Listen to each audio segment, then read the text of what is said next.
Compañero Miguel Díaz-Canel Bermúdez, primer secretario del Comité Central del Partido Comunista de Cuba y presidente de la República. Demás compañeras y compañeros de la presidencia, compatriotas, hace 155 años, este sitio sagrado de la patria que hoy nos acoge era el floreciente ingenio azucarero La de Majagua, propiedad del criollo y patriota cubano Carlos Manuel de Céspedes. Después del alzamiento del 10 de octubre de 1868, la soberbia del ejército español intentaría reducirlos a ceniza. Sin embargo, como es apreciable, sobrevivieron al fuego y al tiempo varias piezas y elementos que en su conjunto configuran un símbolo imperecedero de la historia nacional. Los testimonios de varios protagonistas de aquella fecha nos permiten imaginar justo a esta hora y por estos terrenos la presencia de cerca de 600 hombres que desde la noche del viernes 9 de octubre de 1868 y durante la madrugada del sábado 10 se concentraron aquí con la determinación de tomar las armas por la independencia de Cuba. El alzamiento que se había pactado para el 14 de octubre debió precipitarse ante las intenciones de las autoridades españolas de apresar a los conspiradores. Para Céspedes no fue un problema la decisión de adelantar el levantamiento armado. Era entre todos y desde hacía mucho tiempo uno de los patriotas más decididos a tomar las armas. Estaba consciente de que mientras más tiempo pasara, más posibilidades tenía la corona española de disolver el movimiento. Tenía la convicción de que las condiciones materiales nunca estarían creadas totalmente, ni que las armas serían las suficientes para comenzar y que había que arrancárselas al enemigo combatiendo, táctica aplicada muchos años después por el ejército rebelde en la Sierra Maestra. Cuentan que Céspedes apenas durmió la noche del 9, se acostó sobre la medianoche y a las 4 de la madrugada estaba en pie precisando los detalles finales de la acción. En los barracones el bullicio era diferente y posiblemente de los más felices entre todas las dotaciones de esclavos que había en Cuba por aquel entonces. Ellos intuían o sabían del giro que muy pronto tendrían sus vidas. A las 10 de la mañana de aquel 10 de octubre dicen que el sol era resplandeciente. La campana del ingenio tocó con más fuerza que nunca y llamó a todos a formar. Ese día en la de Majagua desaparecieron los distingos entre blancos y negros. Solo habían hombres, hombres libres, agrupados todos en una condición ciudadanos. Así se recogía en lo que luego trascendería como el manifiesto del 10 de octubre, documento leído por Céspedes, en el cual se fundamentaban las razones que asistían a los cubanos a separarse de España. Pero el acto que marcaría aquella proclamación de independencia sería la acción ejemplar de Céspedes al liberar a los esclavos de su ingenio y convocarlos a la lucha armada sin precondicionamiento para su libertad. Se rompía desde entonces la condición de esclavos y esclavistas para fundirse todos como compañeros de lucha, símbolo del carácter verdaderamente radical y transformador de aquel día. La proclamación de la abolición de la esclavitud significaba un duro golpe a la base económica y productiva principal de aquel momento en Cuba. Constituía sin dudas un cambio revolucionario que desataría desde aquel instante las fuerzas populares. Al ideal libertario se sumaron mujeres y hombres de los más diversos orígenes y riquezas, nacidos o no en esta tierra, incluidos no pocos españoles, de piel blanca, negra o amarilla, analfabetos absolutos o intelectuales encumbrados, humildes campesinos, artesanos, esclavos y poderosos hacendados. Llevó a primer plano a hombres y mujeres de la talla de Ignacio Agramonte, Antonio Maceo y su heroica familia, Máximo Gómez, Calixto García, Vicente García, Guillermo Moncada y una extensa lista de patriotas que resulta imposible mencionar. Sin embargo, el sentimiento de nacionalidad cubana que se venía formando hasta ese momento era aún incipiente. Debía madurar y además era preciso superar lastres como el caudillismo, el regionalismo y la falta de unidad. Compatriotas, La revolución iniciada en 1868 es la misma que triunfaría 90 años después y que hoy defendemos. Así lo sentenció Fidel en su centenario cuando expresó, y cito, que Cuba solo ha habido una revolución, la que comenzó Carlos Manuel de Céspedes el 10 de octubre de 1868, y que nuestro pueblo lleva adelante en estos instantes. Fin de la cita. La gesta que comenzó por aquellos años y la del ejército rebelde a finales de la década del 50 del pasado siglo tienen episodios que sorprenden semejantes que afianzan este rasgo de continuidad. Los patriotas que lideraron la insurrección de 1868, además de ser hombres de acción, eran sobre todo de pensamiento, como Céspedes, Agramonte o Perucho Figueredo. Sus continuadores, Fidel, Raúl, Almeida, el Che, entre otros tantos, tendrían las mismas virtudes. Una revolución verdadera solo puede ser hija de la cultura y de las ideas, nos recordó Fidel muchas veces.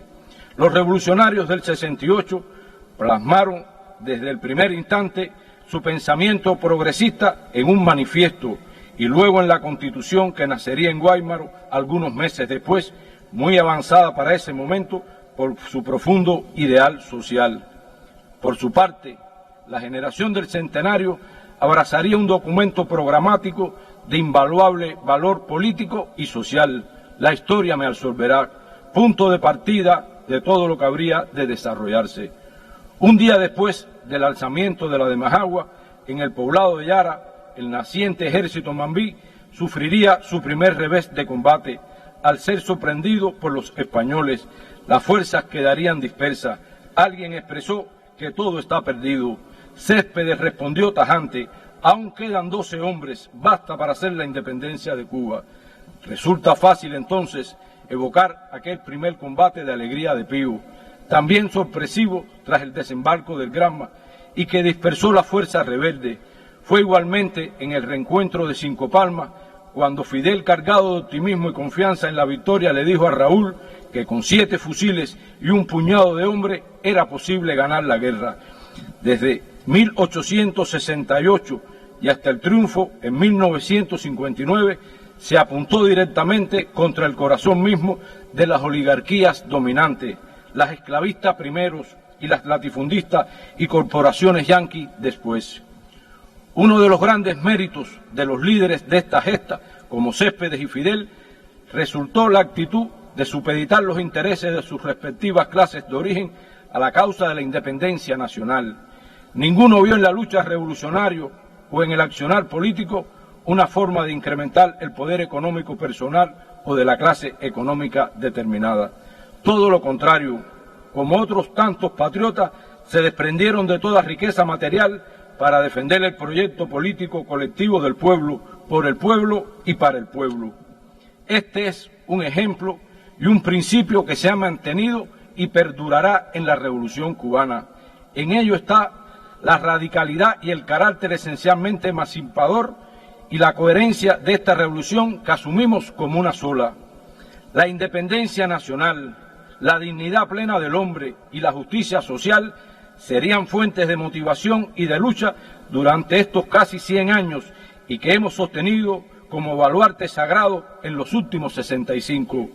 Precisamente defendiendo esa unidad de pensamiento y acción, en el centenario del grito de la de Majagua, nuestro comandante en jefe expresaría, y cito, nosotros entonces habríamos sido como ellos hoy habrían sido como nosotros. Fin de la cita. Martí primero y Fidel después analizaron los desaciertos de esos años de lucha, el principal de todos, la falta de unidad. Para fortuna de Cuba, desde 1959 se revirtió como una de las principales fortalezas políticas del proceso revolucionario que defendemos, como lo resumiera el entrañable Armando Hall.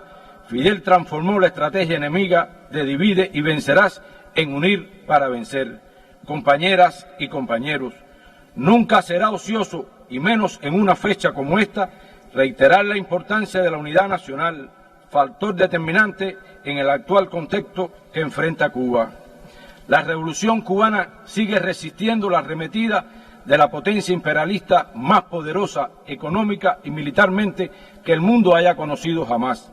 Su arsenal subversivo para destruirla se reinventa constantemente y muta de forma camaleónica a través de diferentes proyectos y programas, acciones para alcanzar la mayor cantidad de segmentos en la población interna.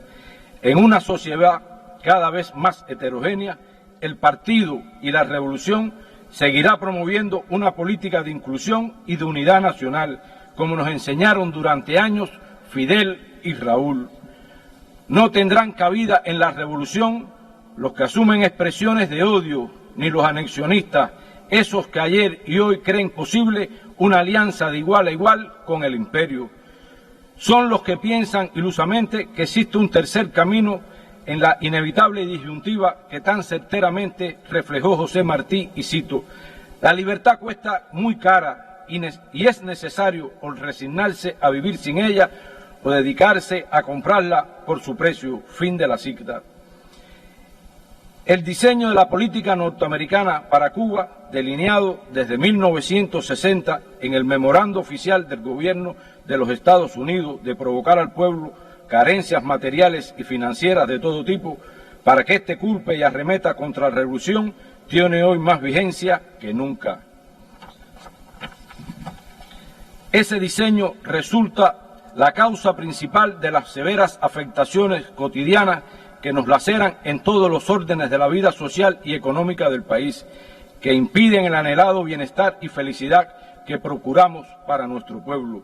Con un cinismo sorprendente, los mismos que nos llevan a niveles extremos de asfixia se presentan como los paladines de los derechos humanos, la democracia y la supuesta ayuda al pueblo de Cuba. Como ha llamado en varias ocasiones nuestro primer secretario del Comité Central del Partido, no basta ya con resistir el cerco y las agresiones, no basta con seguir usando el bloqueo y las acciones anticubanas solo en expresiones o denuncias, a modo de justificaciones de igual manera. Urge saltar sobre todo eso, urge poner en función del proyecto país todas las potencialidades productivas, científicas y profesionales que se han desarrollado durante años. La historia reciente ha demostrado que cuando nos lo proponemos podemos lograrlo. Frente a estas amenazas y desafíos de todo tipo, la unidad nacional y la fortaleza política e ideológica del pueblo son determinantes. No nos está permitido repetir los errores del pasado. El compañero Díaz-Canel en este mismo lugar hace 5 años nos planteó, y cito: esa misma historia nos está exigiendo repasos y aprendizaje indispensable para el tránsito hacia una nueva etapa de la revolución que no ha cesado, y agregó: ahí están las claves de todas nuestras derrotas y fracasos, que los hubo y muy dolorosos a lo largo de 150 años de lucha, pero también están las claves de la resistencia y de las victorias. Fin de la cita. Compañeras y compañeros, el 10 de octubre de 1868, hace 155 años, marcó un hito trascendental en la historia nacional. Otros momentos relevantes le han seguido desde entonces, protagonizados por compatriotas de la talla de Mella, Paliño, Villena y otros muchos, hasta el decisivo aldabonazo de la generación del centenario, encabezada por Fidel, que convirtió definitivamente en realidad el sueño de los próceres. Para orgullo y gran satisfacción, varios de sus protagonistas continúan pegando el hombro en cada tarea del bregar diario por seguir adelante, recordándonos con su ejemplo el compromiso asumido con nuestros héroes y mártires. No nos está permitido fallarles a ellos ni a nuestro pueblo, protagonista principal de la epopeya que hemos vivido en el último siglo y medio. A los revolucionarios de esta generación nos quedan muchas batallas por librar y ganar todavía. La campana de la de Majagua, símbolo del llamado al combate permanente, seguirá repicando en nuestra revolución con la misma fuerza y espíritu con que Carlos Manuel de Céspedes convocó a sus hombres hace 155 años. Tenemos la enorme responsabilidad histórica de continuar la obra que tanta sangre, sudor y sacrificio ha costado. tenemos el deber y el compromiso con nuestro pueblo de desarrollar la obra de justicia y bienestar social que nos hemos propuesto.